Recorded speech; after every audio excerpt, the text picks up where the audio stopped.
Yes. Welcome to Discourse number 28. In this discourse, we will examine the second most important source of klesha, that is Asmita. Asmita is as complex as avidya. Therefore, we need to pay careful attention to understand this complex term. Asmita is actually derived, of course, Asmita itself is a Sanskrit word, but this Sanskrit word in turn has derived from another Sanskrit root word, that is Asmi. Asmi actually stands for I am. Now, this expression I am can be understood in two ways. Now, first one, let us look at the first one. The expression I am can be taken together as a unit. When these two words, I plus am, are taken together as a unit, it represents the state of pure consciousness of self-existence. I am, that is, I am that, T capital, I am that here represents the state of pure consciousness. So, I am that. So, the expression I am requires a word. The expression I am raises a question, I am what? Of course, at the empirical level, we can add any word there. I am a doctor, I am an engineer, I am a professor, and so on. But here, at the metaphysical level, at a higher level, we can say that I am that. We can add that. So the first representation of this expression is that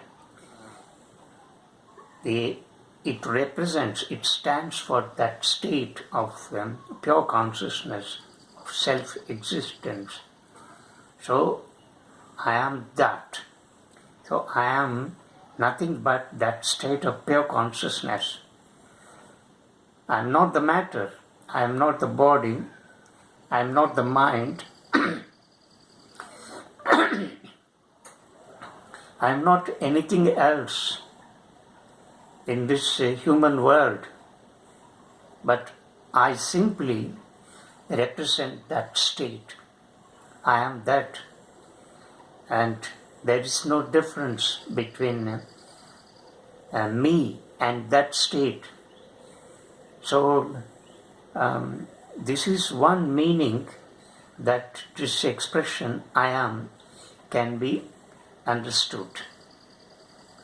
I hope the listeners have followed this point very clearly. The second meaning is that we can divide this expression into two. I and am. Unlike in the first case, where we have taken these two words together, and when these two words are taken together, we have learned that it represents that state of pure consciousness of self-existence. Therefore, I am in no way different from that state. So I am that. Though I may be in this particular form, but I am an expression of that state. So therefore, there is no difference between this organism, this biological system, and that state. So that is the meaning that we have learnt. But in the second case, when the expression is split into two, you have two words, I and am. What happens in this case, when that state of pure consciousness of self-existence is identified with the matter, then its primeval beauty, or the primeval beauty of its existence, is completely lost. Therefore, pain results because of the identification of the state of pure consciousness with the matter. So, matter dominates, in other words, it overpowers the state of pure consciousness in such a way that it cannot realize itself that it is the representation of that state of pure consciousness. So this identification is crucial here between matter on the one side and the state of pure consciousness on the other. But we need to understand that the state of pure consciousness, which we have learnt in all our previous discourses, as the substratum of the whole creation or existence. But how this can be expressed? The problem here is someone should be there to recognize that there is this state of consciousness. Someone should be there to tell you that there is this. And who has to tell that? And therefore, the consciousness can best express itself in and through the matter. This is the complexity of this relationship between the matter and the pure state of consciousness. So consciousness, pure state of consciousness, can best express itself only in and through the matter. But when it identifies itself, or when it expresses itself in and through the matter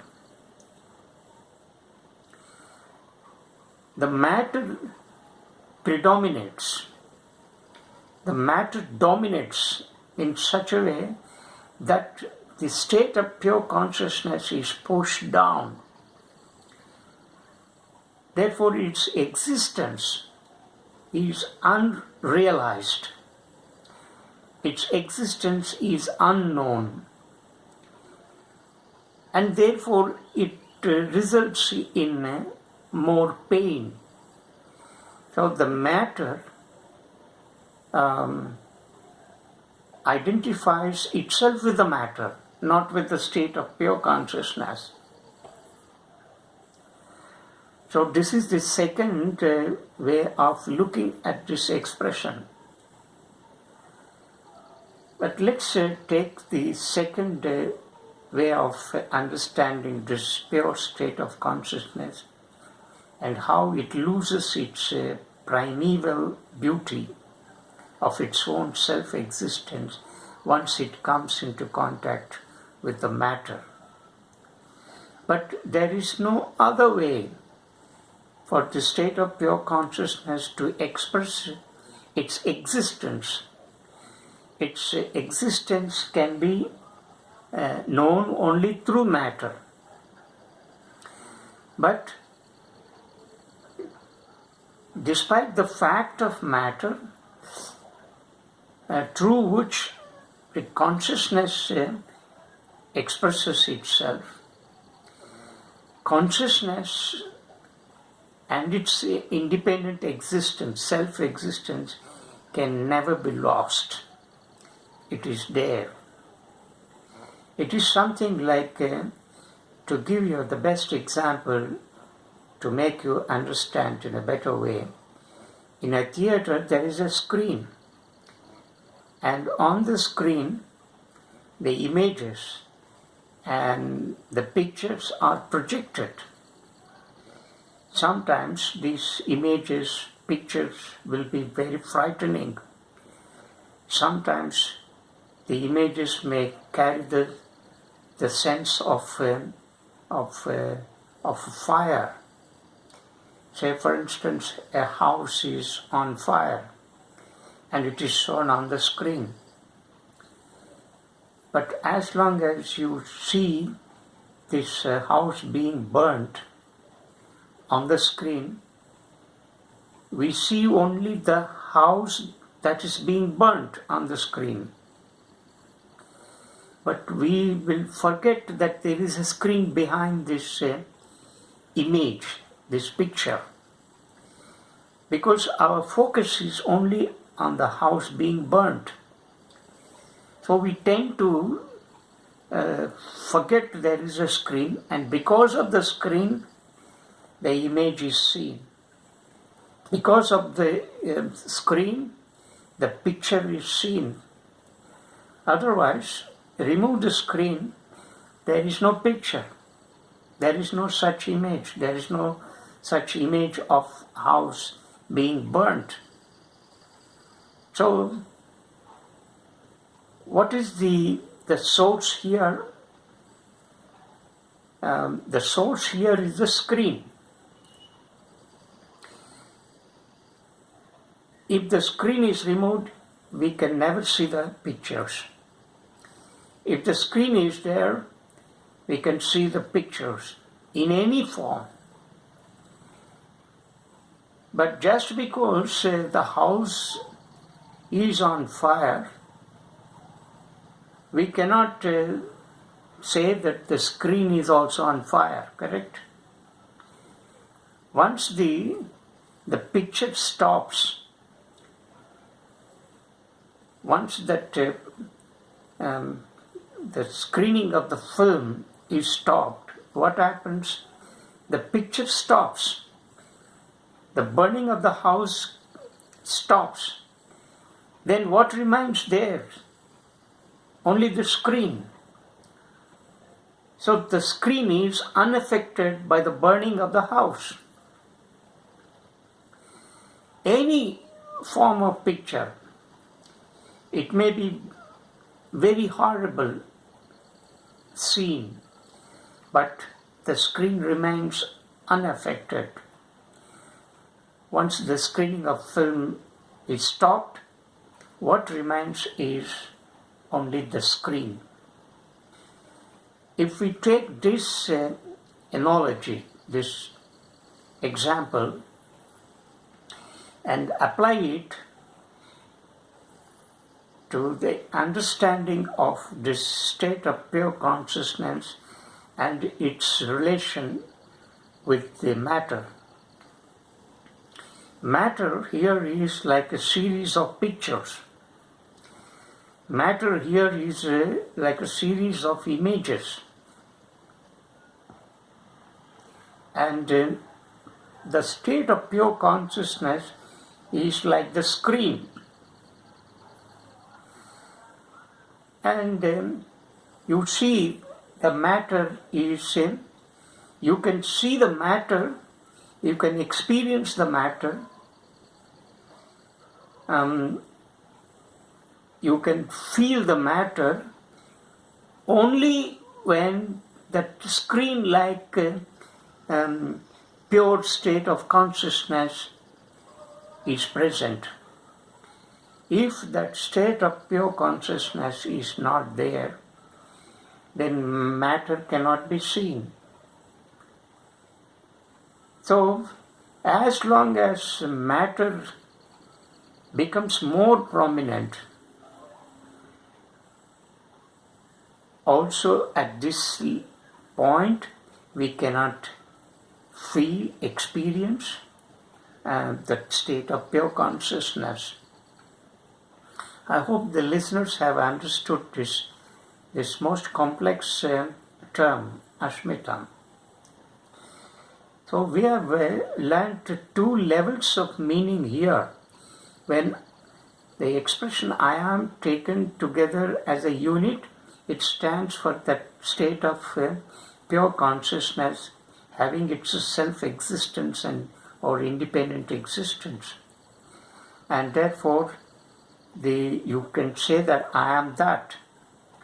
But then the second case is the one which is very crucial, because it creates more confusion. And where there is confusion, there is pain. So the confusion and pain arise because of the dichotomy between the matter and the state of pure consciousness. The matter is separated from the pure state of consciousness. But in reality, both cannot be separated.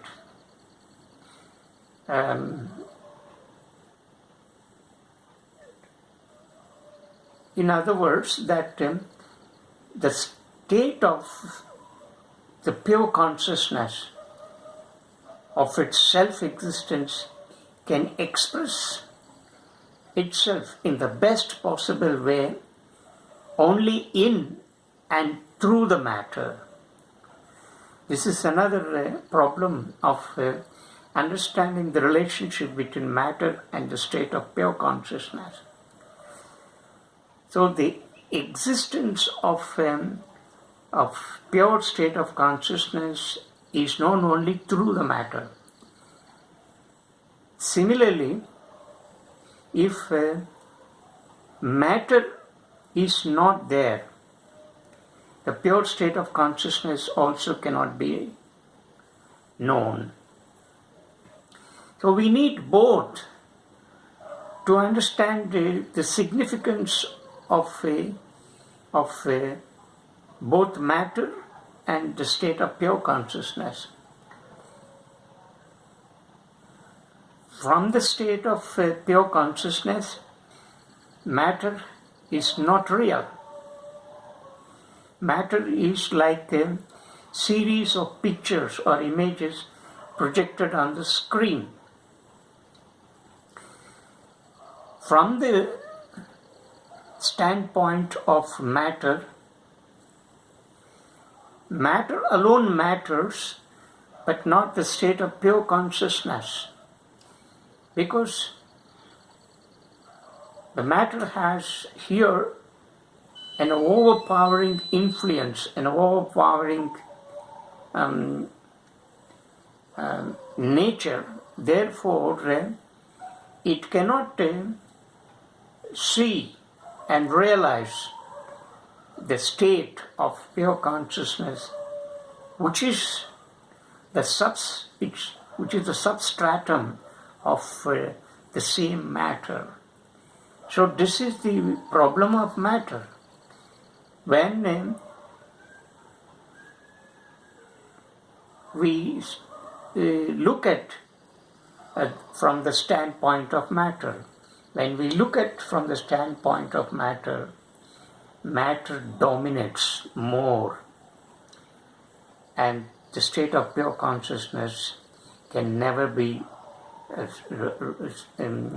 realized or experienced. So there are two standpoints. One is from the standpoint of pure consciousness. The matter is unreal, right? And the other one is from the standpoint of matter, pure consciousness, the existence of pure consciousness is unknown. Now this problem arises because of the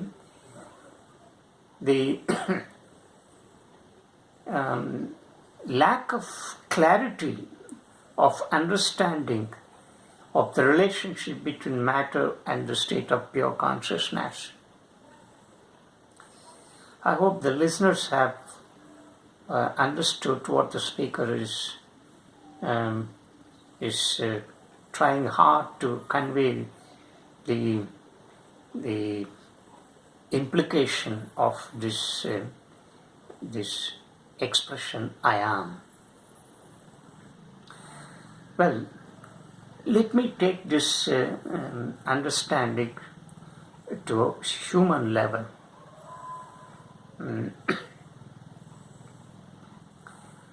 Now, at our level,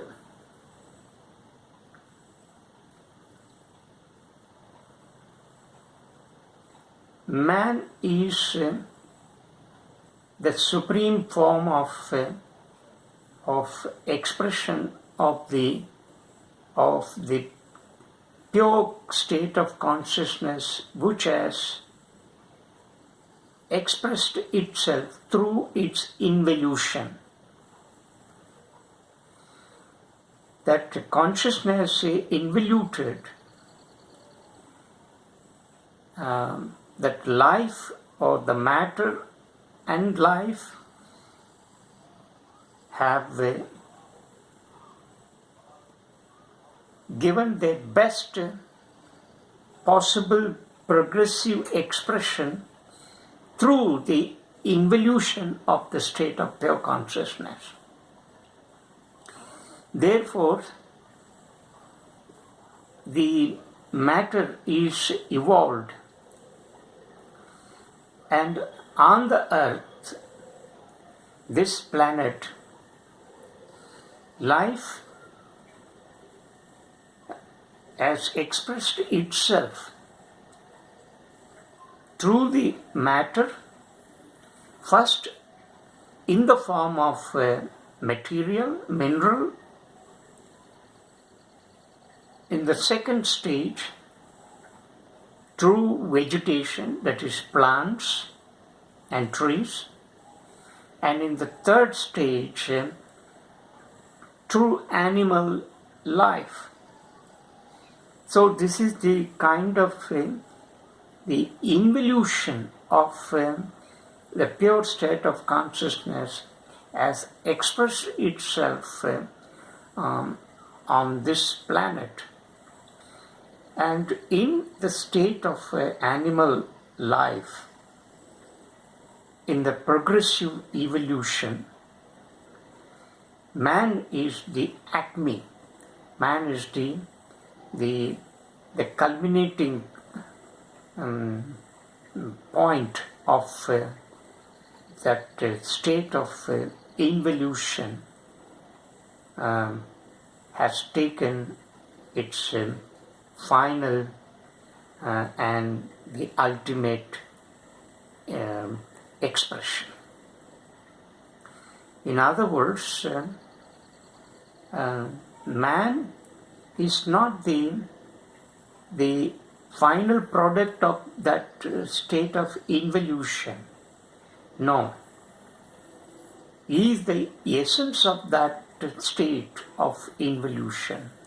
He is the essence of the whole of the expression of or the whole of progressive involution of life on this planet.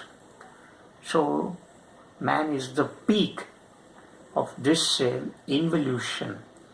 In other words, the involution of the state of pure consciousness has reached its culminating point in human being. But the human being is not the final product of that kind of process, that kind of progressive process of evolution. In fact, to put it another way, that this human is only in a transition state. He cannot say that in him the whole involution has fulfilled its complete progressive process of creation. Absolutely not. Here actually starts the problem. Now when we take this human being, at the lower level we have a body, physical body. And then we have the mental. So we have the external organs and the internal organs. External organs are represented by the senses, the sense organ, the 5 sense organs and their corresponding actions. But the function of these external organs is only to carry the data. But when the data is carried, we have internal organs. And these internal organs subject this data carried by the sense organs to a kind of process, and finally we get into the thoughts or ideas and so on. What we need to understand here, that both the internal organs and external organs have to be combined. Both must act together. There is no difference here because the difference is only that external organs are visible. We can see our eye, at least in the mirror. We can see our image in the mirror. We can see our body. We can touch it and we can feel and experience. But the internal organs, what are the internal organs? The internal organs, the first internal organ is the mind. Now the mind,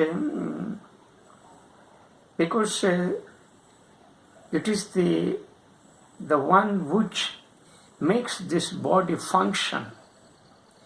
If mind is not there, the body will not function, right? So mind is an internal organ. Now what is this mind? It comprises manas, ahankara, right, and buddhi. Manas, ahankara and buddhi. What is manas? Manas stands for the low mind. That is, it is a receptive mind. Whereas the function of sense organs are purely perceptive. They simply collect the data from the outside and then take it to the internal brain cells. So the first one is immediately we react when we come into contact with something outside of our body. We immediately establish that contact, and that contact is nothing but recognizing that state of experience. So immediately we respond to that, and we immediately react to that contact. The moment we come into contact with an object, we immediately react to it.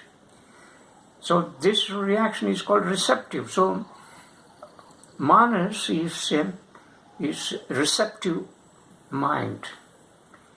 The sense organs are only perceptive in character. Now ahankara.